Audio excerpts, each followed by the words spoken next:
We're here with Virgil Hunter at Wembley Stadium. We've just had the press conference for the undercard. I mean, first of all, what do you make of the surroundings we're in, Virgil? It's incredible, man. I mean, it's something. I mean, I knew about the old Wembley Stadium, and to come out here and see a venue like that in the UK, supporting a domestic event like that says a lot about the UK fan and how they support boxing. I think it's incredible.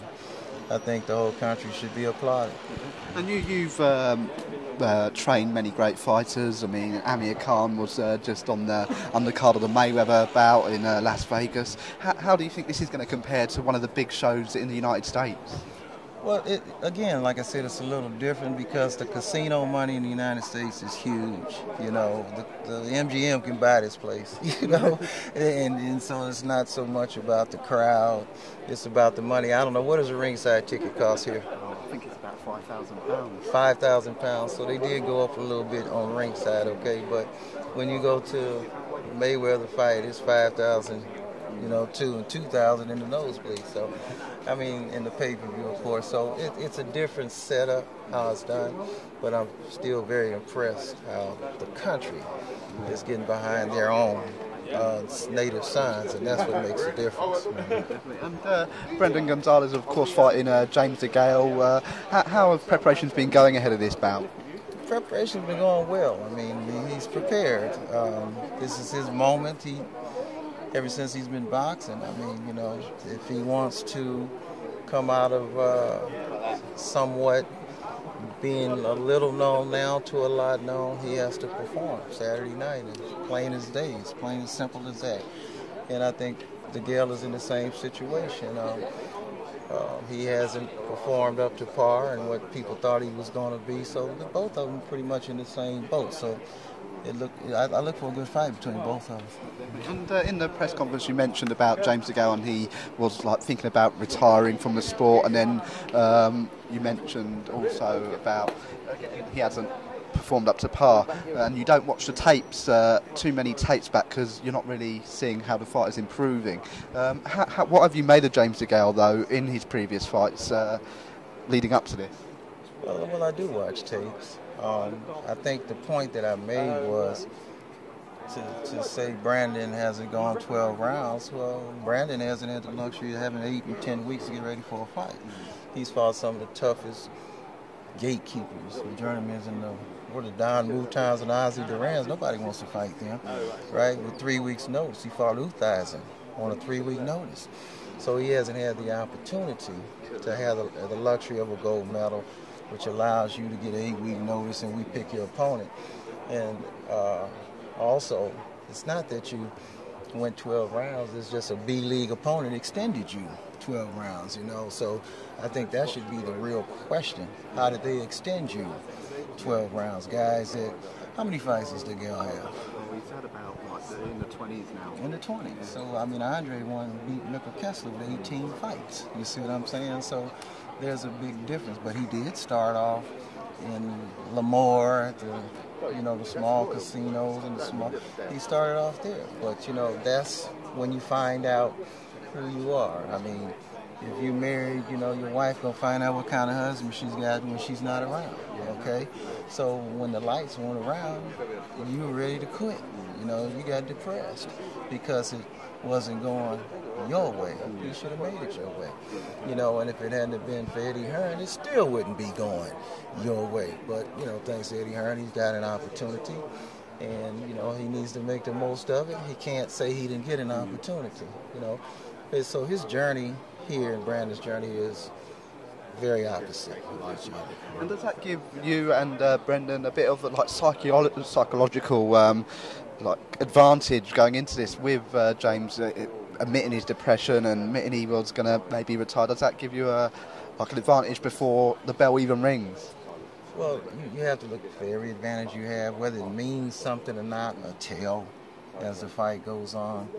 If it does begin to emerge, you can best believe I'll recognize it. And if I recognize it, you can best believe the fighter's going to know about it if he recognizes it. So he certainly has the ability to take it to another level. The question is, does he have the mentality to take it to another level? And I think as long as it lasted, Brandon to bring the best Degale out. And of course, this is an eliminator for the winner of Froch and Groves, the main event on Saturday. Who do you think will win that fight, first of all? Well, you know what? I think I've said several times right now, it depends to me how the first round goes. I think it'll be quite apparent if Froch and McCracken have made some adjustments in the first round. It'll also be apparent how Groves fights the first round. I think the first round will tell quite a bit. Although it's a fill-out round, I think it'll say a lot. I think if it gets into a war again, then anything goes. And I think that's where Groves made his mistake the last time. He got into a war, and even though he was winning the rounds, he was fighting with everything he had to win the round. So he faded. He didn't use his intelligence to win rounds. He wanted to prove a point, and sometimes that's very dangerous in boxing when you want to prove a point to yourself or prove a point to the fans. You have to stay, alert, and you have to stay smart at all times. And being in America, what has the build-up to this fight been like in America? What has the coverage been like for this event been like over across the pond? It's been good. It's been good. I mean, each day on American TV, that has to do with boxing, or the newspapers or the magazines or the websites, that the fight is mentioned. So I think with HBO getting in and televising the fight, it is a fight of importance, and because it has the potential for fireworks like the last one. So I think overall worldwide it's going to do good. And with Brendan, if he beats James on Saturday, will the winner of Froch Groves be the route he goes down? Sakio Bika was in Westfield yesterday. Would that be the route you maybe choose? I don't know. I don't see Froch, the winner of Froch and Groves, fighting Brandon. I mean, unless Brandon does something absolutely spectacular, like a one-punch knockout or somewhere, it kind of demands that this fight happens.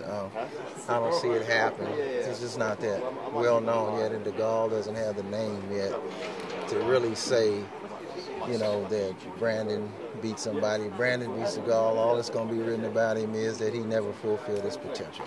That's all that's going to be written about him. So I don't think Brandon is going to get the credit that he deserves, I think, because of the way the UK looks at Degale and the attitude towards him, that he'll be put down as a bust or exposed or anything before Brandon gets the accolades for beating. And another fighter you train, Amir Khan, of course we mentioned him already in his last fight. What a performance against Collazo. It's such a professional performance from Amir. What has it been like since that fight, and what are you looking at next for Amir? Well, right now he's enjoying his firstborn. I talked to him a couple of days ago. I don't know if he's going to be able to make it down. He's going to try, but with a baby, that could be quite tough. I think we're looking to fight him again in November. Don't have an opponent in mind yet. Don't know who it'll be. But if he continues to dedicate himself like he did the last camp, he can set his own bar. He's a magnificent fighter. He's starting to understand the game. He's starting to exhibit the necessary IQ that says that he knows what he's doing, and he displayed that. So that fight that he just had with Collazo, even though he demoralized Collazo to the extent that, they put Collazo down as opposed to giving Amir credit, he's not well liked either. I've seen that. The fact is that it was real, and that nobody had ever done that to Collazo before, to just beat on him like that before. And I think that he's shown that he's a real welterweight. I moved him up from 140 when I saw him struggling with the weight, and I knew he would be a very powerful and strong welterweight, and that he is. And you mentioned looking to get him out in November. I mean, do you think we could see Amir Khan versus Mayweather? Maybe not in November, but next May or next year at some point? I like next May. That gives him and I 2 more camps together. If that in fact takes place, he wins. October, November, very well could take place. Mayweather took a cut. People don't realize that, and it was a bad cut. And those type of cuts take longer than 2 months to heal, because you're going into sparring and things like that. And if he comes back too soon, that cut opens again. So it just remains to be seen. Personally, I like May, but if it happens, they pick Amir in November, December, we have to take the fight, and we'll prepare for the fight, and the intention is to win the fight. Oh, that's great, Virgil. Thank you so much. You're welcome.